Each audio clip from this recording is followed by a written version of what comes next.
Hey guys, in this video, I'm going to show you how you can install and set up Android Studio on your Windows operating system. So let's get started and let's see how we can do it. So first of all, open your favorite browser and search for Android Studio. And the first link which will appear here will be from developer.android.com/studio. So we are going to click on this link here. And once you are on this web page, straight away you will see this download button. So let's click on this download button, which is going to give you this kind of agreement window. So just read through it.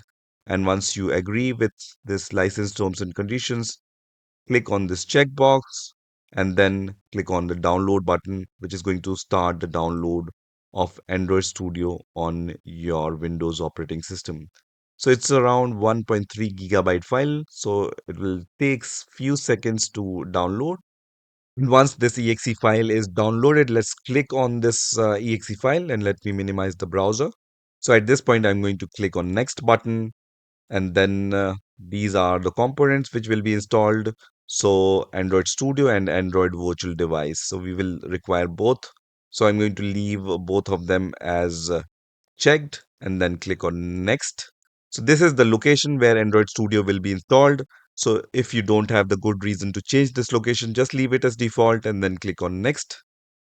And then you can choose the start menu folder, leave everything as default at this point, and then click on install, which is going to start the installation process. So at this point, we just need to wait for a few seconds until this progress bar reaches to the 100% mark. So once you see this message which says setup was completed successfully, we are almost done. So let's click on the next button and then just leave this checkbox as checked, which is for starting the Android Studio, and then click on Finish button. So at this point, it's going to ask if you want to share some statistics with Android Studio. So I'm going to click Don't Send for now. And now I have this Android Studio setup wizard. So let's click on the next button here. And then we want to go ahead with the standard installation. So leave this as standard and then click on next. And then these are the components which will be installed. So if you are okay with all these components, click on next. And then we need to agree with those license terms and conditions. So let's select the accept option here and then click on next. And now we just need to wait for this download to finish. And once the download is finished, it's going to install all the components. And in between, you might see some pop-up windows which might say, do you want to allow this app to make changes on your device? Just press yes button at those points. And now I can see that this setup has been finished and I can see the finish button here. So just click on the finish button, which is going to launch Android Studio. So now Android Studio has been launched. So from here, we can create a new project or open a new project or clone a repository. We also have few options here. So if you want to customize your Android Studio appearance or change the language, you can do it from here. And then you can install the plugins from this plugin section and also learn. So just click on this project window. Before creating the project, let's check if Android emulator is running or not. So click on this more actions here and then click on virtual device manager option. And this is going to open this kind of device manager window. And once you open this window is also going to show you some kind of warning or security warning, which says, do you want to allow public and private network to access this app? I'm going to click on allow here. So you can see there is this one default device which is available, which comes with the installation of Android Studio. So let's try to run this device. So I'm going to click on start here, which is going to start this emulator. So I can see something is starting. This is the emulator.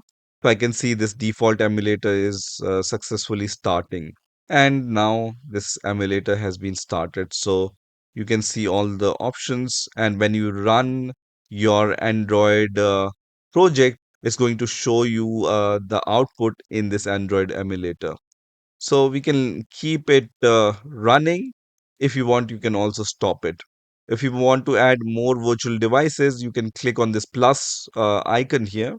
And then from here, you can choose the form factor and then choose the devices. So, for example, if you want Pixel 9a, I can select this and then click on the next button. And from here, I just need to download all these images for my selection. And when I click on finish, it's going to download those images, right? So let's click on the finish button and then click on yes here, which is going to start the download of all the images as I mentioned. And once this progress bar reaches to the 100% mark, it's going to add that emulator in the device manager section. And once that's done, we are going to click on finish. And then you can see this new device is added here, right?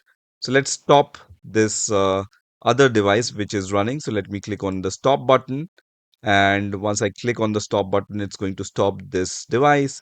And if I want, I can just start the new device which I have created, which is the new virtual device, right? So you just need to press on this run button to start those devices. And now I can see that this virtual device is starting. So everything is working fine. So this device has been launched and it's booting and it's going to start, right? By the meantime, we can just minimize this window and then we can create a new project. So I'm going to click on the new project option here and then we can select one of these options. Let's say I want to select navigation UI activity. So I'm going to select this option and then click on next. And the project name will be my application and it will be saved under this location. So for now, I'm going to leave everything as default. Just for you to know, here you can see the minimum SDK. So you can choose the minimum SDK, and depending on the SDK you have chosen, you will see how many percentage of devices will be covered by that SDK. So for now, I'm going to just leave it as default, which was selected by default, and then click on finish here, which is going to create my project. So at this point, once this project is created, you will see this kind of progress bar which says importing Gradle project. So at this point, you need to wait for a few seconds. Once this process is finished, you will see this run button and debug button will be enabled once all the processes are finished. Also, nowadays, Android Studio also comes with this chat option. So you can sign in with your Google account. So let me sign in with my Google account. Let me click on sign in to Google. And once the sign in is successful, let me minimize this browser. And now it says authorized. And I also see this window which says stay up to date with Android Studio, receive relevant emails. I will leave it unchecked and then click on finish here. And for this Gemini AI assistant, I just need to check this checkbox and then click on next here and then agree with the license terms and condition and then click on next. And then you can just select one of these options which says use all Gemini features, which is recommended also. And then I will select apply to all projects and then click on finish, which is going to add this AI agent capability in the Android Studio itself, right? So now I can use AI agent to build my project and then ask for the help if I'm facing some problem with my project, right? So here I can see the context, so current file and other agent.md file and rules. And then I can also see this default here, which is Gemini no cost tier. So you have three options here. One is the chat option, other is the agent, and then ask option, right? So using ask, you can ask. Using agent, you can ask for the helps, and Gemini is going to change your code, which you can accept or reject. So now I can see that this Gradle import has been finished, but still there are two processes which are running. So I will wait for these processes to finish. But for now, I can also see that my virtual device is listed here. This is the virtual device which is running currently, right? So this is the Pixel 9a, which I started using my device manager. So this is running here. I can see this, and this is selected here. If I want, I can select other devices also, and it's going to launch this current project output in that emulator. So let me click on this run button and let's see what happens. So I'm going to click on this button, which is going to start the build. And now I can see the output of my program into this emulator. So it says hello Android, and I can see those menu options here. So everything is working fine. We are able to create our Android project and run it into this virtual device. And also we have seen how to create a new virtual device using Android Studio. So that's it for this video. I hope you've enjoyed this video and I will see you in the next video.